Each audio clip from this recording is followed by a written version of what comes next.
गणपती बाप्पांच्या स्थापनेसाठी काय साहित्य लागते ते बघूया.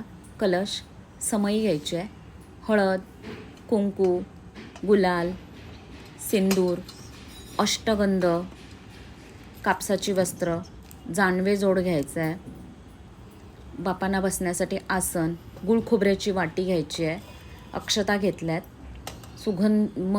सुगंधित तेल घेतलेलं आहे, तुपाचा दिवा, नागवेलीची पानं, खारीक, सुपारी, हळकुंड प्रत्येकी 5-5. नंतर घ्यायचे ते धूप, सुगंधित अगरबत्ती घ्यायची आहे, शंख घ्यायचे, घंटा, पंचामृत घ्यायचं आहे, कापूर आणि बाप्पांच्या पूजेसाठी विविध रंगाची सुगंधांची फुलं घ्यायची आहेत, पत्री घ्यायची आहेत, सर्वात महत्त्वाचं दुर्वा घ्यायच्या आहेत. मी इथं सोनटक्क्याची फुलंसुद्धा घेतली आहेत, त्याचा सुगंध खूप सुंदर असतो. 5 फळं घ्यायची आहेत, बाप्पांच्या नैवेद्यासाठी मोदक आणि ज्या बाप्पांची आपण पूजा करणार आहोत त्या बाप्पांची सुबक अशी मूर्ती घ्यायची आहे. आजच्या व्हिडिओमध्ये तुम्हाला मी जे आमच्याकडे पद्धत आहे ते साहित्य दाखवलेलं आहे.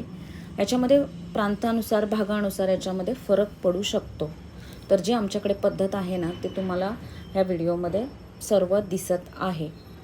आपल्या चॅनलवर ना खूप छान छान असे देवपूजेचे व्हिडिओ असतात, विविध विषयांचे व्हिडिओ असतात. तर नक्कीच आजचा जर व्हिडिओ तुम्हाला आवडला असेल ना तर चॅनलला लाईक करा, शेअर करा आणि सबस्क्राईब करा.